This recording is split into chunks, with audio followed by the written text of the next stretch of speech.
Hello, good day. So, this me again, Engineer Caberte, para sa atong CEN 104 Highway and Railroad Engineering. So, last meeting, nag-course outline man ta. Karon magsugod na ta sa atong module or atong first lesson sa atong course. First of all, ang transportation. So, kibaw man jud ta nga atong subject as in Highway and Railroad Engineering. Basically, transportation is siya, no? Or ang atong the movement of people or goods from one place to another. It is a vehicle or system of vehicles such as buses, trains, etc. from getting from one place to another. So basically, no, mo transport lang ta, mo balhin ta gikan sa usa ka lugar padung sa laing lugar nga layo gamit ang mga system nga transportation system such as mga roads, mga highways, mga ato subject ang railroads or pwede ra pod nga by plane ta sa eroplano. So transportation exhibits a very close relation to the style of life, the range and location of activities, and the goods and services which will be available for consumption. Advances in transportation has made possible changes in the way of living and the way in which societies are organized and therefore have a great influence in the development of civilization. So, ang atong transportation, ang atong mga vessels of transportation like ships, like mga cars and trains, grabing tabang niyo para pag-develop nato from unsa ta sa una nga mga kanang dili pa kay civilized ang transportation like atong ships nga like when we were conquered by the Spaniards or conquered by the Americans ato gamit man sila boats ato gamit sila planes. Grabe ang tabang ato, no, nga mosinso pod ang Pilipinas, more gana na basically. So ang transportation has many important factors, so I will take only three: the economic role of transportation, the social importance of transportation, and the political importance of transportation. Economically, it involves in the production and consumption of goods, services. So, no, klaro kayo, no? Makatabang ang transportation sa atong panginabuhi, sa atong economy, sa atong rise and drop sa atong GDP or sa atong pag-asinso, atong rate nga pag-asinso ba ang Pilipinas o dili. Makatabang kayo transportation, meaning kung mas maayo ang dagan sa atong mga sources, mas madako ang economic, mas maayo transportation, mas madako atong ekonomiya sa Pilipinas. Socially pod, this would influence the formation of urban societies. So socially, no, kanang pag-transfer nato sa usa ka butang, ang pagbutang og dalan sa padung sa atong panimalay, makaasinso man nato sa atong pahimutang sa atong kinabuhi or sa atong pamilya kintahay. Moadto ang kanang nata sa bukid unya wala kayo dana na, so dili po na kayo nga ang atong balay na sa bukid ba unya murag wala kayo dan padung ana, mura man ta na wala kayo tay silingan. Pero kung magsugdan ganina og butag dan or adto ta nagpuyo sa balay nga na dindot ang dan dagan tag silingan nga na pasabot ana, no, socially nga na ang murag basic lang ana. So politically pod, this would help us ease the transition of political units to serve, protect, and induce economic advantages and development of the common culture. So tabang po din nato sa atong mga politics, no. So kintahay nindot ang atong dan, nindot ang atong agianan para sa mga sakyanan, mas maayo pod ang panagan sa atong mga politiko or sa atong mga pulis ang pagserbisyo nila nato. Kikintay na magubot sa unahan, na magubot adto, dali ra kung nindot imong dan, dali ra nila adtoan, dali ra nila transport, dali ra nila ma-ease ang locomotion adto. So first, the economic role of transportation. Transport extends the range of sources of supply of goods to be consumed in an area, making it possible for users to get resources at a cheap price and high quality. So basic, no, dali lang kayo. So kung kung mas dagan ang transport, kung mas dagan ang agianan sa imong negosyo, mas dali ang makuha nga goods o mas dali ang pagkuha sa goods. So nga nala no, transport extends the range of sources. So murag mas dako ang imong kintainakin negosyo, mas dako ang imong range nga makuha nga mga consumers or mga customers. The use of more efficient systems of supply results in an increase in the total amount of goods available for consumption. So mas nindot ang imong supply system, mas nindot ang imong transportation system, pwede nga mas mabarato imong mga baligya na kay barato man imong transport. Like kintahay sa mupalit ka og kuan karon no, like karon nga easy na kayo ang Shopee karon, mga Lazada na to, pwede na ta mapalit online, mga transport nila na via cargo ships or via planes gani ikag Manila kita imong kuan, transportation na ang mutabang papag-transfer sa Manila padung sa Bohol, nga na lang ka ana ang economic role of transportation. So next is the social role of transportation. From the beginning of civilization, most are living in settlements which existed near banks of of major river junctions, port or intersection of trade routes. Kung makabantay po sila no, nga ang Tagbilaran yun, ang mismo ang kapital sa Bohol, Tagbilaran City, na yun nag-exist dapit sa kanang naay port or naa sa kilid sa dagat. So mo na itabang po nato no, kay nasa kilid sa dagat, mas dali ang pag-transport og cargo ships, mas dali ang pag-transport og mga parcels nga gikan sa mga ships niya anaagid po na dapat nga mo na nga adto ta nagpuyo sa mga kilid kay tungod lang ana nga dali ang transportation no? Kilid ta sa riverbanks. So with the development of automobiles and other factors like increase in personal income and construction of paved road networks, settlements were transformed into urban centers of intense travel activity. So ano lang no, nakintahay mga gani, kintahay ang Sevilla, ang amo sa Sevilla medyo bukid-bukid man gyud no. Pero gani itong isugdan na nga naay nindot nga dalan adto, nindot dalan nga padulingan sa mga bukid-bukid sa among baryo sa Sevilla, medyo ni asinso pod ang panimalay nila. So murag ni asinso pod ang dagan og sisilingan, ni dagan og mga negosyo adto, kay gani nindot na transportation system na nindot na ang road nga paved na ang road nga agian nila. So kinsa man puy mudong kintay kana gani mamista ta tay adto ka sa mamista ta sa Panglao unya buk nga mo nindot kay ugdan adto man jud ta mamista kaysa adto ta mamista sa ubay nga base layo pa unya bati ugdan.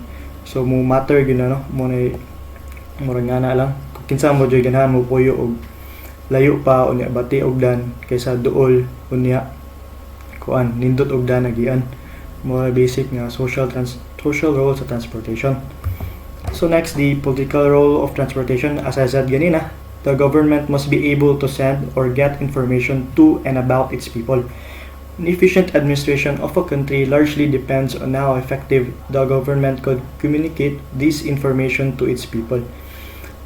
So with better roads, with better highways, mas dali ang pag-abot sa usa ka politiko, usa ka kintay police officer or isa ka kapitan padung sa inyong lugar, no? So mas dali ang pag-manage nila kung nindot lang ang transportation system o nindot lang ang road nga padulingan sa inyong panimalay. And also the law and order would easily be enforced. Dali lang ang paghatol sa mga balaod kung naay tay nindot nga dan. Kintahay naigagubot sa unahan, naigagubot sa kay bukid inyo na naigagubot sa kanang bukid-bukid nga lugar, kung naalay nindot nga dan dali kayo mado sa pulis. Pero kung walay nindot nga dan lakon pa dugay kayo masettle na siya. Mga na lang dugay makaadto ang pulis. Nga lang murag political role of transportation usa ka aspect ana niya. So next is the modes of transportation. So basically naatay 5 modes of transportation. These are the railways or the trains, the bullet trains or sa ato ang MRT na sa Manila. Next are the highways, which the cargo trucks, mga delivery vans and cars and motorcycles nato mo ni agian nato. Next mode of transportation would be the airway, which airplanes, helicopters, and jets would travel. Then waterways, mga boats and cargo ships. And then lastly, ang pipelines, which would be the transportation of the service of gases. So, ang railways, no? Anita magsugod sa railways. This was first invented for use in the early 19th century. Rail transport quickly became vital for the expansion of the Western world and has played a pivotal role in the realm of logistics for over 2 centuries. So mo gini ang una nga dali kayo nagama sa mga mga ancestors, no, ang railway. So basically nindot kay ni nga murag hinay lang siya pero moabot gid bud imong cargo. Una railway track mo na murag disadvantage po niya, kailangan na railway track, no. Dili lang ingon nga pwede ra ka mag-railway magbutang ang train mo agib sa asa na dun sa railway track na kailangan. So here are the pros and cons of a railway if using a railway as a transportation mode. So first, ang pro naa sa large carrying capacity. So daghan ang masulod niya. Compared to other means of transport, railways are known for bulk carriage of goods over long distances within land, of course. So it is economical as the freight rates are telescopic and referential. It works cheaper, particularly in case of heavy goods over long distances. So barato ra. So kung dilo wala man taani kaayo sa Philippines nga murag railroads ang gamit nato, no. Kay kita archipelago mo ta, murag bungkag ta nga murag lagyo mostly barko gyud atong gigamit diri sa Pilipinas. So ubang nasod like India, grabe ang influence sa railway, grabe ang tabang sa railway niya. Usa ra man sila ka buo nga murag peninsula, usa ka buo nga murag land area. So also it is all weather modes. So kuanan siya kanang mo provide siya at all seasons protection to the products and moved on uninterrupted basis.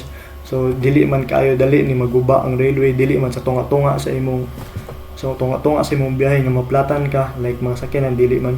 Ang railway kung naari railway track moabot yun na siya, dili kayo ingon nga on time ni kasagaran ang mga railways. So also like India, it links the international markets. Motabang yun po ni railways are the main sources of connections with the markets outside the country, moving goods from the interior parts to the points of overseas supply and shipping.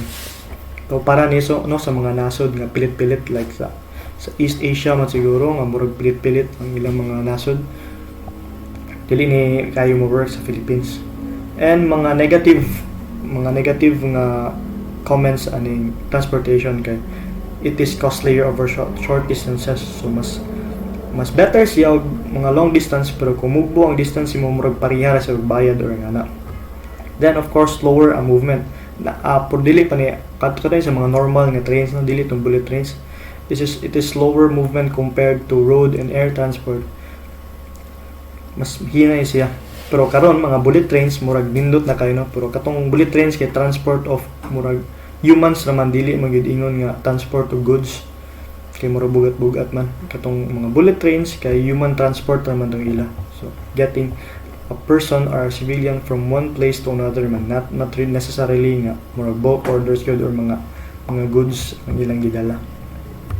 So next is the most common, no, mo ni ang atong kinakomunan diri sa Bohol or diri sa kalibutan mo kinakomunan ng roads and highways.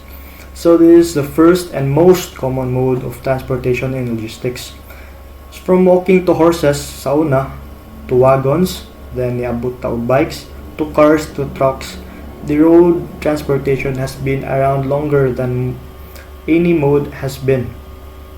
And mo ni ang gi-utilize yun sa mga hapit tanang logistics. So bisan pa og gikan o gikag Amerika ang imong parcel or imong item mo abot yun na sa inyo nga gamit ang roadway na. Dili ingon nga dito gyud nga gikan sa cargo ihatag dayon sa cargo ship sa inyong balay, dili moagi yun sa roadway, no. So basically mo ni ang pinaka-importante nga mode of transportation nato ang roadways or highways. So ang mga positive nga mga comments ani kay it is economical over short distances, no, as compared to railways. Mas kuan daw siya cheaper by 25%. Then speedier iya movement, mas paspas siya kaysa sa mga railways compared sa railways, kay hinay ra gyud railways kay kani bugat ang gida, hinay iyang padulingan. So touching for flong markets, so much beyond the capacity of railways. Kay again, ang railways kailangan og rail tracks. Kay ang roads man kay daan raman, dali raman ang pagama og roads kaysa magama og rail tracks. Nga murag bisag pati pa dili pa kayong tanto ang nindot ang daan, pwede man moagi ang atong nasakyanan ana, or pwede kanila lakon lang.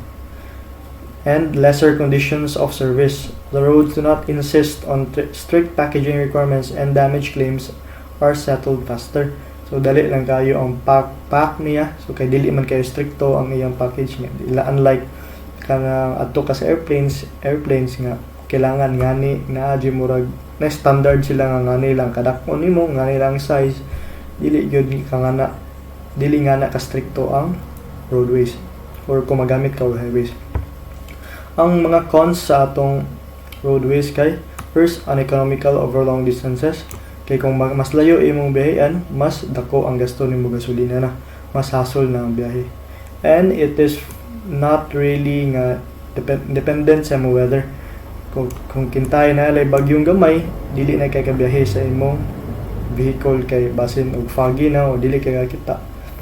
Mas hadlok aberya pod kung bati ang imong panahon. And not suitable for boat transport, dili kayo tanto nga dinaghan gyud siya. So it is bulky and heavy goods to be moved, particularly over long distances.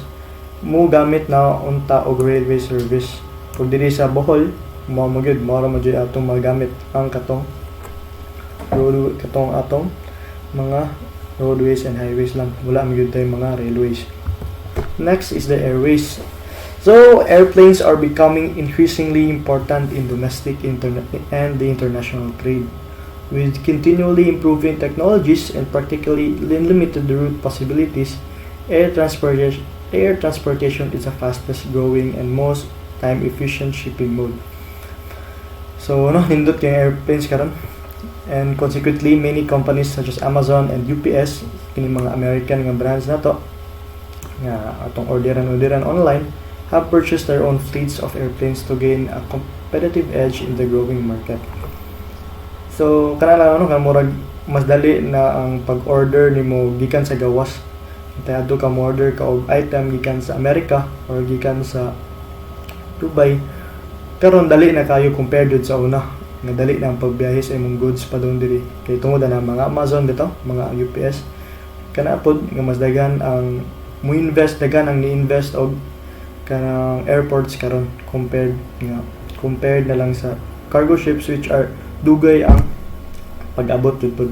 So here are the pros and cons sa airways. So airways are the fastest means of transport.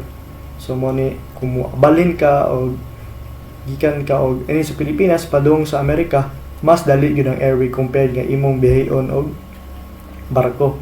Kaysa una kato sila Magellan nga unsa pa to, itong ni ani sila Pilipinas, pilang kaadlaw po sila moabot gikan adto sa ila sa Spain, gikan sa Philippines. Kung na pa airways pa doon ato, kung na pa airplanes ato, dali ra kay to, di ba? Then sa all weather front po siya, dili tanto ni nga kung naalay bagyo gamay, pwede pa mo biyahe mo eroplano. Dependable siya. It has dependable service during the times of floods, wars, earthquakes. So basically mao lang ato magamit gyud kung kanang wars, dali kayo ang dako kay tabang ning airplanes kung maglinog or maggira. So consumer satisfaction, the level of consumer service and its satisfaction is higher than any other cargo. Like kintahay mas safe magud ni siya kung ari from airplane ka, kay dali man mas less ang possibility nga ma-damage imong parcel or imong cargo.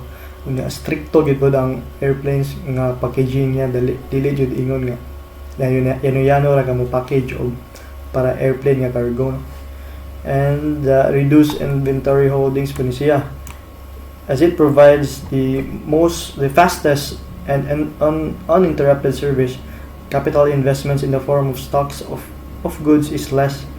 This is of particular importance in case of highly perishable items. So nindot po no nga dili kayo ni magamit po ni siya. So next, ang cons.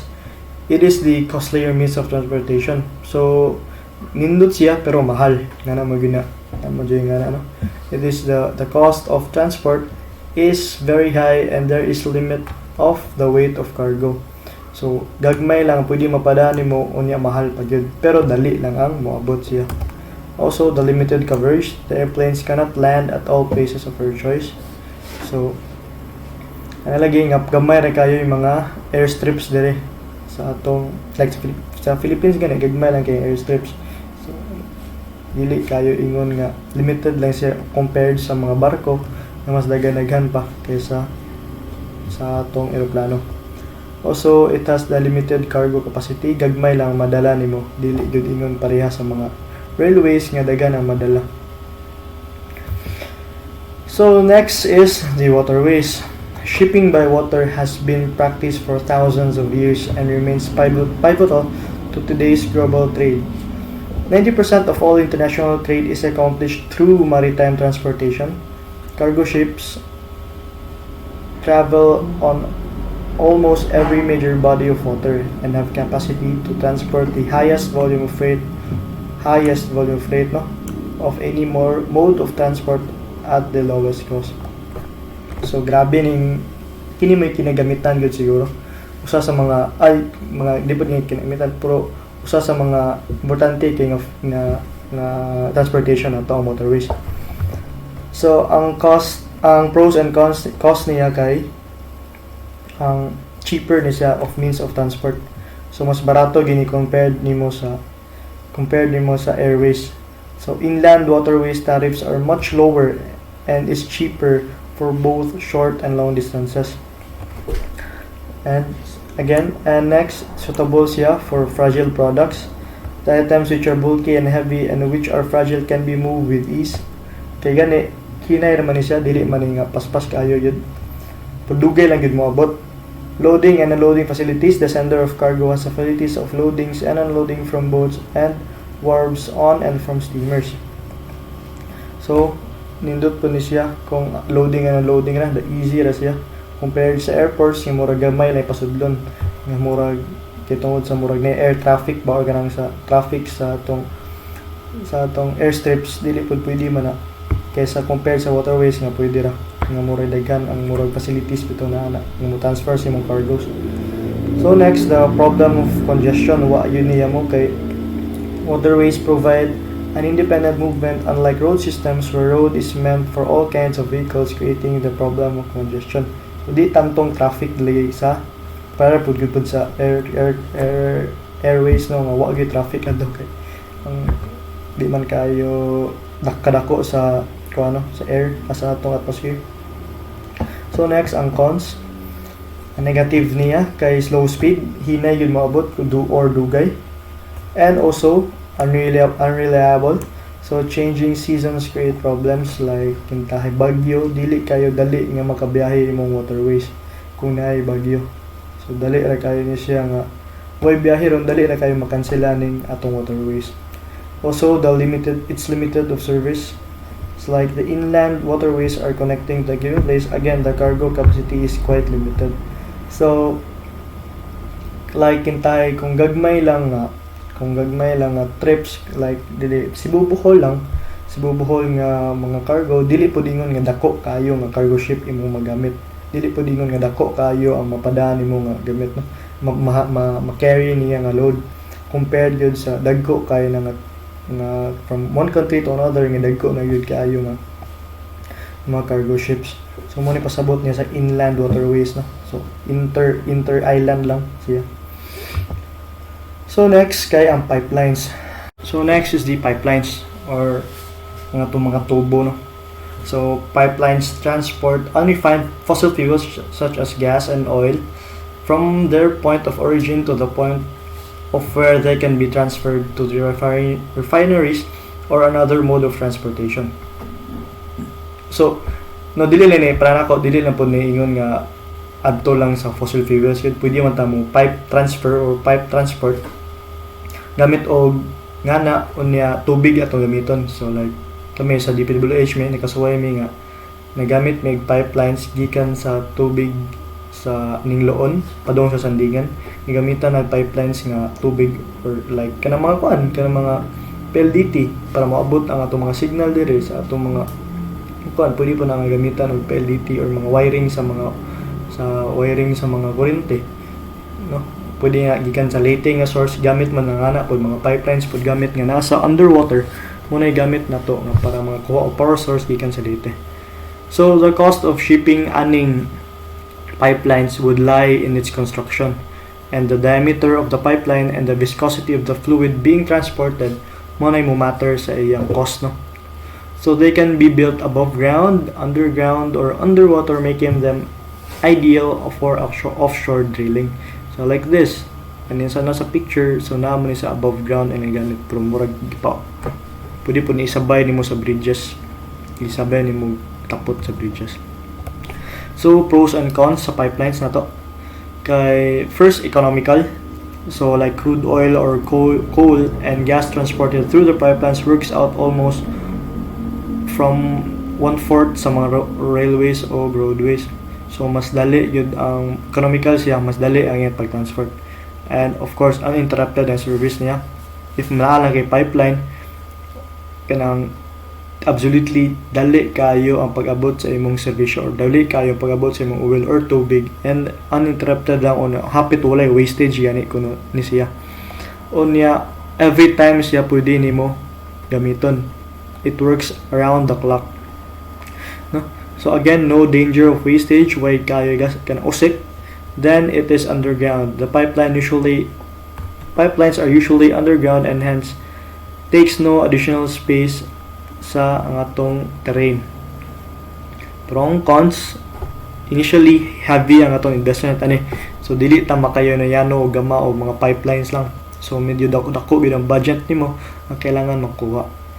And of course, ang danger sa enemy attacks or sa danger sa kanang binuangan ng imong pipeline or kintay magiraw ni mag-damage na siya lisod ang pag-ayo ni kay again naagud sa ubos sa underwater good na sa ubos sa tubig. So lawom gud dugay lisod ang pag-ayo sa imong pipelines.